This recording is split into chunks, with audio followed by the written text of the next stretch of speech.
तो ही academy channel देखने वाले सभी विद्यार्थियों को मेरा प्यार भरा नमस्कार। कैसे हो दोस्तों? आपको आपकी फरमाइश के ऊपर मैंने लिखना शुरू किया बोर्ड पर और लिखकर पढ़ाता हूँ। मेरे को थोड़ा अटपटा लगता है क्योंकि काफ़ी टाइम बाद लिख रहा हूँ, और यदि आप कहोगे कि बिना लिखे पढ़ाओ तो मैं बिना लिखे ही पढ़ा दूंगा। और आप मेरे को कमेंट के माध्यम से ज़रूर बताना कि लिखा हुआ ज़्यादा बढ़िया लग रहा है या सीधा ही मैं जब पढ़ा रहा था, पढ़ाते पढ़ाते लिख रहा था तो ज़्यादा बढ़िया वो लग रहा है।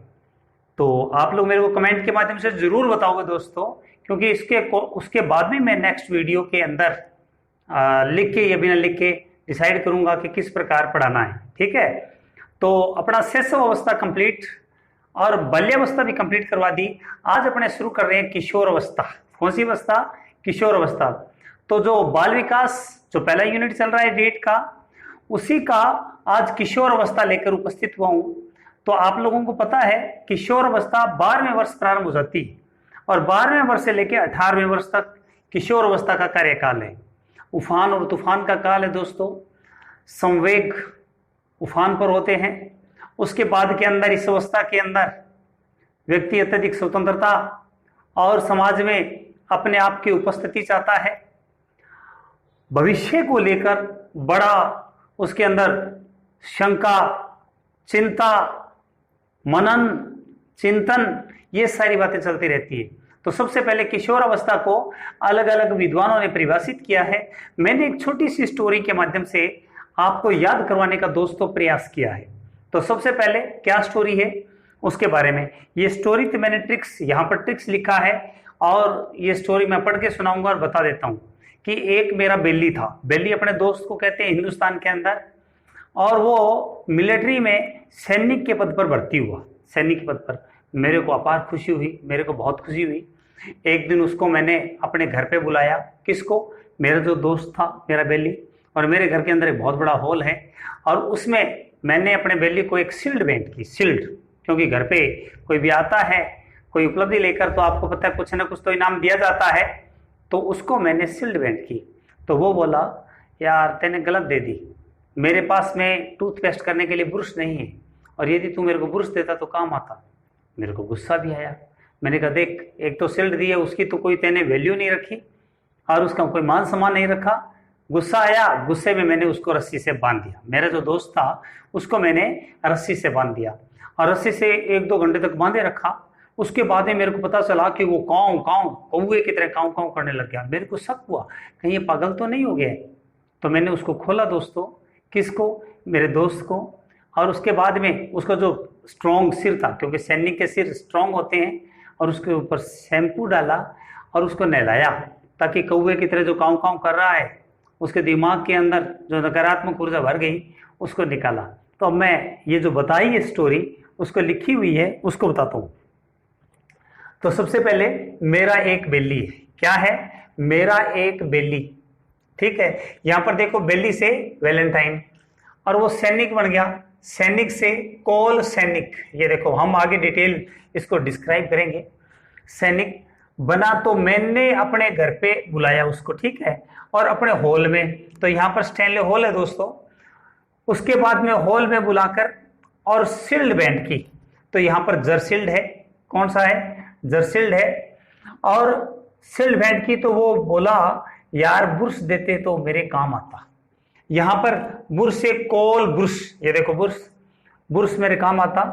तो मेरे को गुस्सा आया और मैंने उसको रस्सी से बांध दिया दोस्तों। रस्सी से रोस है, मैंने रस्सी से बांध दिया। और उसके बाद में 1 घंटे के बाद वे कौवे की तरह करने लग गया। कौवे से क्रो एंड क्रो करने लग गया और मेरे को पागल की तरह होने का शक हुआ। शक से स्किनर, शक हुआ। तो मैंने उसको खोल दिया और स्ट्रॉन्ग से हेड पर स्ट्रांग, हेड से हेड रटी, हेड से, और शैम्पू से जॉनसन सिम्पसन। जॉनसन सिम्पसन आपको पता ही है, ये एक ये, और ब्लेयर, ये तीनों एक ही परिभाषा देते हैं। तो इन सब की जो परिभाषाएं हैं, इन्होंने क्या कहा किशोर अवस्था के बारे में, ये बताऊंगा। तो सबसे पहले ये छोटी सी स्टोरी है दोस्तों, आपके साथ भी हो सकती है कि आपका जो दोस्त है और वो जॉब लग जाता है, आपका जो दोस्त है और वो जॉब लग जाता है, तो आप अपने घर के अंदर बुलाते हो और अपने घर पे बुला के और उसको शील्ड बैंड करते हो। मेरा एक बेली है और वो सैनिक लग गया, तो मैंने अपने घर के अंदर बुलाया और कहाँ पर बुलाया, हॉल में, और उसको क्या बैंड की, शील्ड बैंड की। और शील्ड बैंड की तो उसने मेरे को बोल दिया बुर्श दे देते। क्या देते, बुर्श देते। तो मेरे को गुस्सा आ गया, भी मैंने जो पारितोषिक दिया है उसको इसने नकार कैसे दिया। तो मैंने रस्सी से बांध दिया उसको। तो यहाँ पर रस्सी से क्या बताया था आपको, रॉस, रस्सी से बांध दिया। और उसके बाद कौवे की तरह वो करने लग गया, कौवे से क्रो एंड क्रो, कौवे की तरह करने लग गया। तो मेरे को पागल होने का शक हुआ, घंटा 2 घंटा हो गया। तो फिर मैंने क्या किया, शक से स्किनर, शक हुआ। तो उसके बाद में मैंने उसके स्ट्रॉन्ग से हेड के ऊपर, जो स्ट्रॉन्ग सा हेड, तो स्ट्रॉन्ग से हेड के ऊपर शैम्पू लगाया ताकि ये शांत हो जाए, तो ठीक हो गया। अब इनकी जो परिभाषाएं हैं उनको मैं एक्सप्लेन कर रहा हूं, ठीक। तो सबसे पहले है वैलेंटाइन। दोस्तों वैलेंटाइन ये कहता है घनिष्ठ एवं व्यक्तिगत मित्रता। कौन सा, जो किशोर अवस्था है, घनिष्ठ एवं व्यक्तिगत मित्रता का काल है। आप लोग देखा होगा कि इस अवस्था में लड़की लड़के की तरफ और लड़का लड़की की तरफ आकर्षित होते हैं, प्रतिलैंगिक अवस्था। और आपको यह भी पता होगा इसको शैशव अवस्था की पुनरावृत्ति काल भी कहते हैं। क्या बोलते हैं, शैशव अवस्था की पुनरावृत्ति काल भी कहते हैं। उस अवस्था के अंदर भी आपको बताया था, जो लड़का है वो अपनी नानी दादी चाची के पास में ज्यादा रहता है, दूसरे जो लड़का है वो फीमेल की तरफ, जैसे माँ है, मौसी है, नानी है, दादी की तरफ ज्यादा रहता है, उल्टा। तो ये उसकी पुनरावृत्ति आ गया, ये काल जो है। इसी काल के अंदर भी प्रति आकर्षण बहुत अधिक रहता है। तो दोनों की एक मन में एक दबित इच्छा रहती है मिलने की। और दूसरी बात है, लड़का लड़के के साथ भी बड़ा अच्छा कमिटमेंट करता है जीने मरने के लिए, लड़की के साथ भी करता है और लड़की भी इसी प्रकार कमिटमेंट करते हैं। ये अवस्था ही ऐसी है 12 से 18 साल की। तो वैलेंटाइन ये कहता है घनिष्ठ एवं व्यक्तिगत मित्रता का काल, दोस्ती, एकांत में मिलना, पार्क में मिलना, कहीं रेस्तरा के अंदर मिलना, कॉफी हाउस के अंदर मिलना, ऐसा। और अपराध प्रवृत्ति का विकास का भी नाजुक समय है, अपराध प्रवृत्ति का, क्योंकि उसको जवानी के उफान पर पता नहीं चलता है कौन सा कार्य वैध है कौन सा अवैध है। कई बार उसको अवैध कार्य भी वैध लगने लग जाता है और उस समय उसको घर वाले या बार वाले या पुलिस वाले को टॉर्चर करता है, तो एक गलत मार्ग पर, डायरेक्शन पर चला जाता है। हालांकि वो करता गलत है, उसको सही मार्गदर्शन नहीं मिलता या मार्गदर्शन को ठुकरा देता है। इसीलिए विकास का नाजुक समय अपराध प्रवृत्ति को अपना लेते हैं। जब भी तो आपने देखा होगा बड़े बड़े हिस्ट्री सीटरों का नाम या बहुत सारे बुरे लोग या आतंकवादी जो टेररिस्ट होते हैं, वो इस अवस्था के अंदर 16 साल 15 साल के अंदर टेररिस्ट क्यों बन जाते हैं, क्योंकि जो उनका दिमाग है उसके ऊपर जो अंकित करोगे वही हो जाएगा। तो वैलेंटाइन ने बड़ा ही शानदार कहा है, घनिष्ठ व्यक्तिगत मित्रता का काल और अपराध प्रवृत्ति के विकास का नाजुक समय कहलाता है, वही किशोर अवस्था है। तो यहाँ पर देखो, मेरे बेली मेरे बड़े घनिष्ठ है। एक बात तो आपने ऐसे याद रखनी है, मेरे जितने भी बेली वो मेरे ही बड़े ही घनिष्ठ बेली हैं, एक तो ये याद रखना। और मेरा कोई भी बेली अपराधी भी नहीं, ये 2 शब्द उठा लेना। कौन कौन सा, एक तो अपराधी, अपराध शब्द उठा लेना दोस्तों, और दूसरा घनिष्ठ। तो बेली वही होते हैं जो घनिष्ठ होते हैं और बेली कभी अपराध नहीं करते दोस्तों। तो अपराध का नाजुक समय यानी कि विकास का जो काल है, इसीलिए इस अवस्था को घर वालों को और टीचर्स लोगों को जो उनका व्यक्तित्व उसको बड़ा ही संभाल के रखना चाहिए, ठीक है। दूसरा है दोस्तों, कोल सैनिक क्या कहते हैं, किशोर प्रौढ़ों को अपने मार्ग में बाधा समझता है। आपको एक छोटी सी स्टोरी बताता हूं। जब छोटा सा बच्चा होता है तब उसको लगता है कि मेरी माँ और मेरा बाप संसार के सबसे बड़े महान आदमी है और भगवान है ये। और कोई भी जब वादा, चिंता और किसी प्रकार की परेशानी आती है तुरंत अपने पापा को याद करता है। उसको लगता है मेरे बाप से बढ़िया कोई नहीं है। लेकिन जैसे जैसे बड़ा होता है तो उसको लगता है दूसरों वालों को पापा भी बढ़िया है। लेकिन जब ये अवस्था आती है तो उसको लगता है मेरे पापा, मेरे दादा, मेरे चाचा ये मेरे विकास में बाधा है और ये नालायक है, ये किसी काम के नहीं है, मेरी स्वतंत्रता का आनंद करते हैं। उनके दिमाग में एक ऐसी भावना बनती है, उनको बड़े इरिटेट होते हैं, कई बार गुस्से में कुछ बोल भी जाते हैं। तो यहाँ पर कोल सैनिक क्या कहते हैं, किशोर प्रौढ़, प्रौढ़ का मतलब बड़े, प्रौढ़ों को अपने मार्ग में बाधा समझते हैं। क्या समझते हैं, बाधा। तो यहाँ पर देखो, किशोर प्रौढ़ों को अपने मार्ग में बाधा समझते हैं। प्रौढ़ को बना लो, क्या बना लो, हम तो प्रौढ़ किसको कहते हैं, बूढ़े मान लो, बड़े मान लो, बड़ों को बाधा समझते हैं। तो सैनिक बड़ों को अपने मार्ग में बाधा समझते हैं, सैनिक बड़ों को अपने मार्ग में बड़े समझते हैं, बाधा समझते हैं। उसके बाद में तीसरी परिभाषा है दोस्तों, स्टैनले हॉल क्या कहते हैं, संघर्ष, तनाव, तूफान की अवस्था। ये परिभाषा बहुत बार आई है, थर्ड ग्रेड में, सेकंड ग्रेड में, फर्स्ट ग्रेड में, बार बार ये परिभाषा आती है स्टैनले हॉल की। और कोई भी जब बच्चे, बहुत सारे बच्चों को बिना टीचर के हॉल में बंद कर दें, बिठा दें, तो वहां पर क्या आ जाएगा, संघर्ष हो जाएगा, अंदर आपस में बच्चे लड़ेंगे, तूफान हो जाएगा, तूफान सा आ जाएगा, तनाव हो जाएगा बच्चों के बीच में, हॉल के अंदर संघर्ष, तनाव, तूफान आ जाएगा। ठीक। जरसील्ड क्या कहता है, बाल्यावस्था से परिपक्वता की ओर संक्रमण, यानी कि जब आदमी बाल्यावस्था निकल के और परिपक्व होने, दाढ़ी मूंछों का आना, आवाज का भारी होना, शरीर में वजनी होना, उसकी तरफ जाना ही किशोर अवस्था है। किसने कहा है, जरसील्ड ने कहा है, बाल्यावस्था से परिपक्व। बालक जब पक्का होता है तब उसको शील्ड मिलती है। बालक है जब क्या होता है, पक्का। परिपक्व को क्या बनाया मैंने, पक्का। पक्का होता है दोस्तों तो उसको शील्ड प्रदान की जाती है।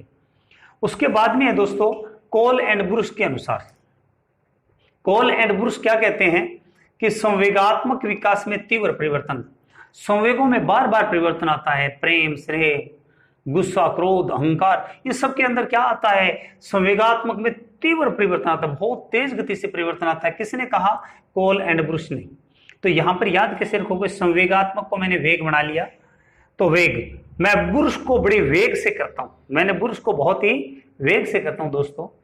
उसके बाद में रोज क्या कहता है, शेष अवस्था की पुनरावृत्ति। थोड़े समय पहले कह के गया था मैं, प्रतिलिंगिक आकर्षण, जो प्रतिलिंगिक आकर्षण शेष अवस्था में रहता है, लेकिन बाल्यावस्था में प्रतिलिंगिक आकर्षण नहीं होता, शून्य होता है। और जब किशोर अवस्था आ जाती है तो जो लड़का है उसकी आंखें ऐसे प्रतिलिंगिक आकर्षण की तरफ, आपने देखा होगा, इधर इधर आंखें फाड़ना, ये सारी चीजें, इसीलिए उस पर नियंत्रण जरूरी है। संत महात्मा तो ये कहते हैं कि माँ और बेटे को भी इस अवस्था के अंदर एक जगह पर नहीं रहना चाहिए।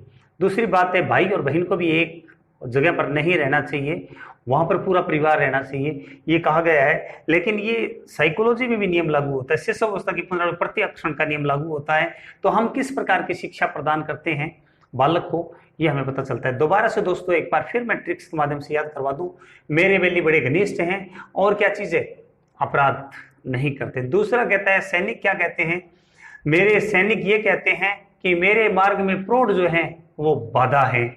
उसके बाद में स्टैनले हॉल, हॉल के अंदर तूफान उफान तनाव आ जाता है जब इकट्ठे बच्चों को छोड़ देते हैं बिना टीचर के। शील्ड, शील्ड कब मिलता है, जब बाल्यावस्था से किधर जाता है बालक, पक्का हो जाता है, जब एकदम पक्का, मेरे को तो शील्ड पक्की होगी, ये याद रखना है ना, बाल्यावस्था से परिपक्व अवस्था, मेरी शील्ड पक्की होगी, मैंने टॉप किया है। उसके बाद में कोल ब्रुश, कोल ब्रुश क्या कहते हैं, ब्रुश कैसे करनी है, बड़ी वेग से, संवेगात्मक परिवर्तन, अत्यधिक संवेगात्मक परिवर्तन। उसके बाद में रोस, शैशव अवस्था की पुनरावृत्ति, शैशव अवस्था की यदि तेने पुनरावृत्ति की बेटा तो तेरे को रस्सी से बांध दूंगा, क्या कर दूंगा, तेरे को रस्सी से, रास को रस्सी से। तो शैशव अवस्था की पुनरावृत्ति रोस ने कहा है दोस्तों। तो आप अभी स्क्रीनशॉट ले लें, पहले ये डेफिनेशन जो है 11 डेफिनेशन है, तो वो सारी की सारी डेफिनेशन है मैं पूरी करवाऊंगा, फिर आगे बढ़ेंगे, ठीक है। तो आप स्क्रीनशॉट ले लें।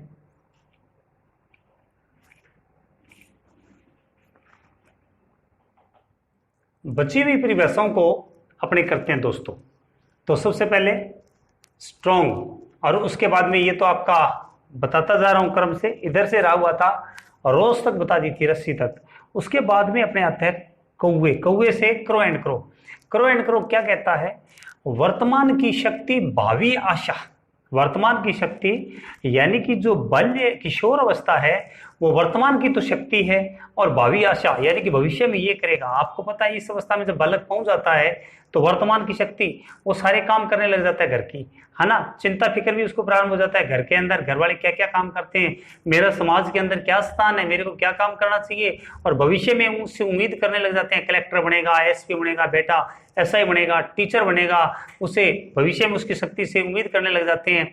यदि कमजोर सा दुबला पतला होता है तो सोचते हैं नौकरी लगवा दें, हट्टा कट्टा है, वीर है, तो अपने सोचते हैं इसको पुलिस या आर्मी के अंदर भेज दें, तो उसी प्रकार या खेलों के अंदर भेज दें, यहां से साबित हो जाते। तो करो एंड करो कहता है वर्तमान की शक्ति भावी आशा।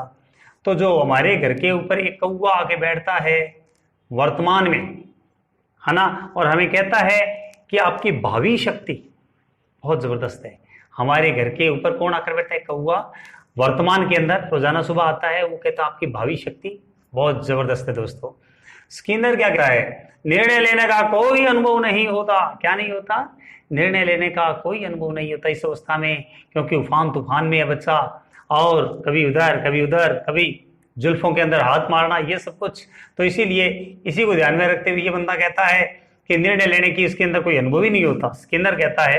तो ये कैसे याद रखोगे? शकी आदमी कभी भी निर्णय नहीं ले सकता। स्किनर को बना लिया मैंने शकी आदमी, और शकी आदमी कभी निर्णय नहीं ले सकता दोस्त। उसके बाद में कहता है स्ट्रेंग। कौन है? स्ट्रेंग। तो स्ट्रेंग ये स्ट्रॉन्ग से बना लिया स्ट्रेंग।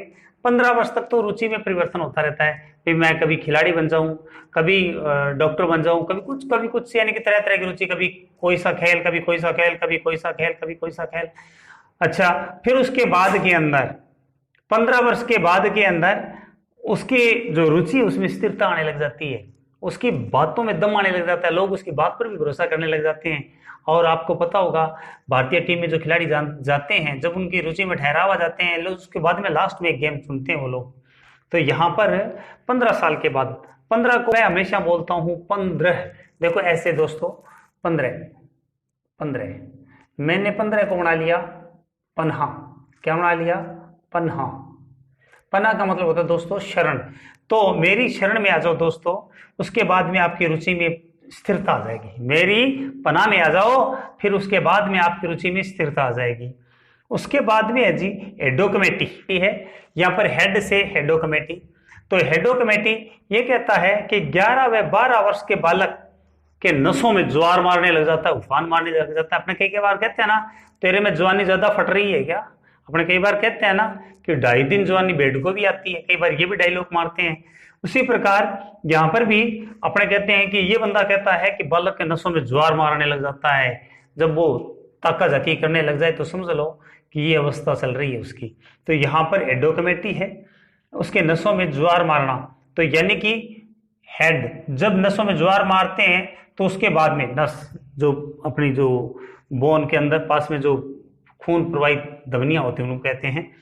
तो हमारे हेडो कमेटी, तो भैया जब नसों में ज्वार मारेगा तो हेड पर पड़ेगी, सिर पर पड़ेगी, कहता है ना सिर पर मार पड़ेगी जब आपके नसों में ज्वार मारेगा। तो इसीलिए अपने आप को नियंत्रण में रखना चाहिए।